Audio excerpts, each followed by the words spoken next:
Assalamualaikum warahmatullahi wabarakatuh. Selamat pagi anak-anak semua. Semoga di rumah tetap semangat belajarnya, tetap menjaga jarak, mencuci tangan dan tetap jaga protokol kesehatan ya. Tetap semangat juga belajarnya.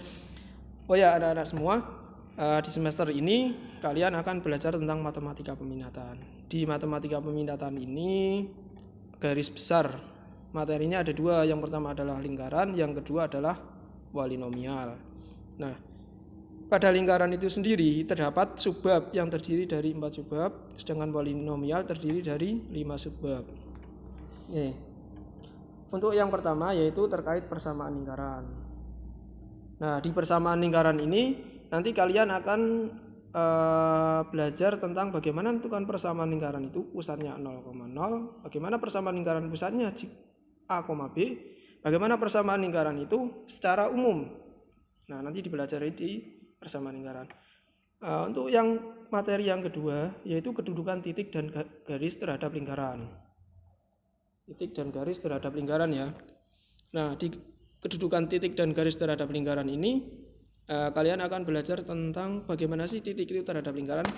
Jadi ada 3 kemungkinan ya. Titik pada lingkaran, titik itu terletak pada lingkaran itu sendiri, titik itu terletak di luar lingkaran. Jadi ada di dalam, pada lingkaran, dan di luar lingkaran. Bagaimana dengan garis terhadap lingkaran? Garis terhadap lingkaran, jika kalian menggambar lingkaran sama garis, kemungkinannya akan ada 3. Lingkaran itu berpotongan dengan garisnya di 2 titik. Lingkaran itu berpotongan dengan garisnya itu di 1 titik atau menyinggung atau disebut menyinggung. Kemudian lingkaran itu terlepas dari garisnya, artinya tidak memotong maupun menyinggung. Nah, itu di materi yang kedua. Untuk materi yang ketiga, persamaan garis singgung lingkaran. Persamaan garis singgung lingkaran ini nanti akan menentukan bagaimana persamaan garis singgung lingkaran pada titik di lingkaran itu sendiri. Bagaimana sih garis singgungnya? Baik pusat 0,0, pusat A, B, ataupun persamaan lingkaran secara umumnya. Dan juga nanti akan ditentukan persamaan lingkaran jika diketahui titik dan gradiennya juga. Kalau tadi kan diketahui yang pertama, persamaan garis lingkaran yang pertama tadi kan diketahui titik yang dilalui, titik yang melalui lingkaran tersebut. Kalau yang kedua, persamaan garis singgung lingkaran jika diketahui suatu titik di luar, kemudian diketahui juga dengan garis singgungnya. Sedangkan untuk materi yang keempat, kedudukan dua lingkaran. Kedudukan dua lingkaran ini ada banyak kemungkinan. Yang pertama, kedua lingkaran itu saling terpisah. Dalam artian tidak berpotongan. Terpisah ini bisa ada 2 kemungkinan. Tidak terpisah di luar, ataupun terpisah, tapi yang satu lingkarannya ada di dalam lingkaran yang lain. Yang kedua, posisi kedua lingkaran itu saling bersinggungan. Saling bersinggungan itu juga ada 2 kemungkinan. Bersinggungan di luar, sama-sama lingkarannya di luar, atau bersinggungan di dalam, satu lingkaran ada di dalam lingkaran yang lain dan itu menyinggung. Kemudian yang ketiga, kedua lingkaran itu berpotongan di 2 titik. Ini ya pertemuan untuk persamaan lingkaran berarti ada 4 ya. Ada 4 materi. Sedangkan untuk polinomial sendiri itu ada 3 materi. Yang pertama, pengertian dan operasi aljabar pada polinomial. Nah, pengertian di sini bagaimana sebenarnya polinomial itu, apa sih definisinya? Rumus umumnya seperti apa? Syarat-syarat disebut polinomial itu derajat tertingginya berapa?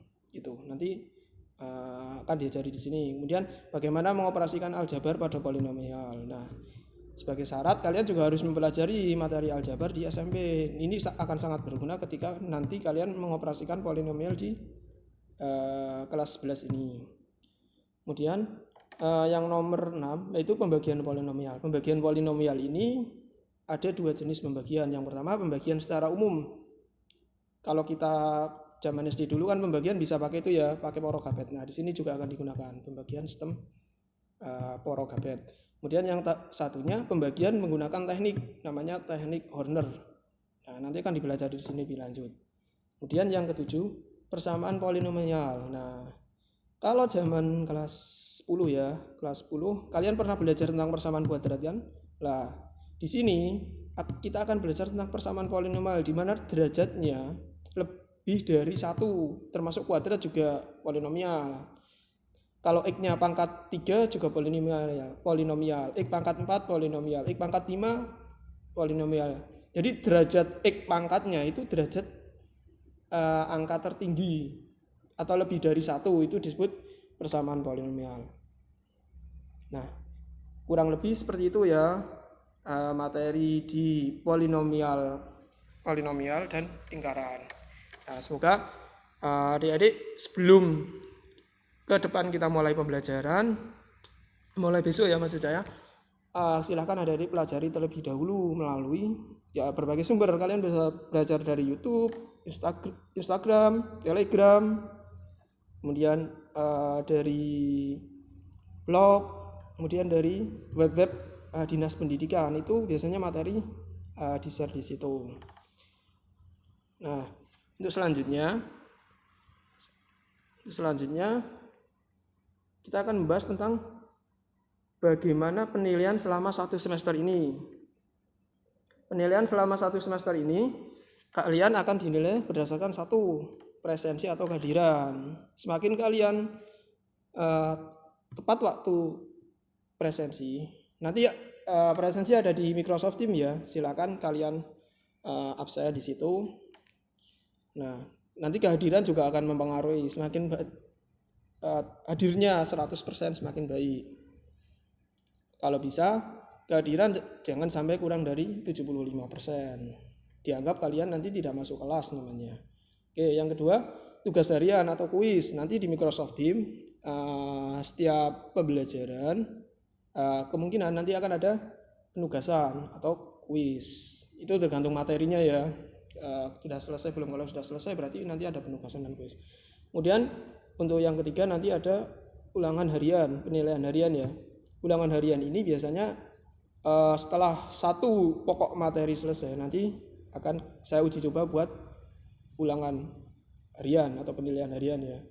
Kemudian yang keempat yaitu penilaian tengah semester ataupun penilaian akhir semester. Nah, tengah semester ini nanti bergantung kebijakan sekolah. Jika ada nanti saya masukkan, jika tidak ada berarti saya ngambil penilaian akhir semester.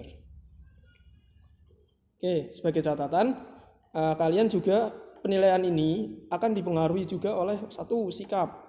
Bagaimana kalian bersikap baik di dalam grup, berkomunikasi dengan guru, terus bagaimana kalian menyikapi setiap tugas yang diberikan oleh guru. Kemudian yang kedua disiplin. Disiplin ini terkait dengan 1, bisa disiplin kehadiran, presensi. Itu presensi harus kalau bisa tepat waktu. Kemudian yang kedua disiplin bagaimana kalian mengumpulkan tugas.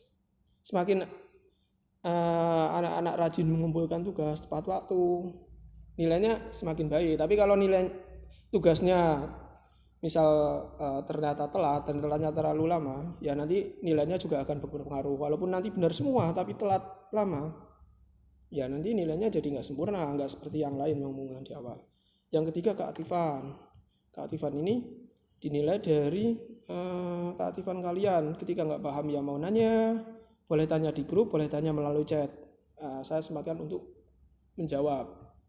Ya, kurang lebih seperti itu untuk materi kita semester ke depan kita. Sampai bertemu besok. Semoga pembelajaran kita tetap menyenangkan.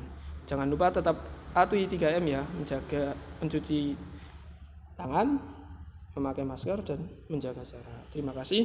Saya Ri. Assalamualaikum warahmatullahi wabarakatuh.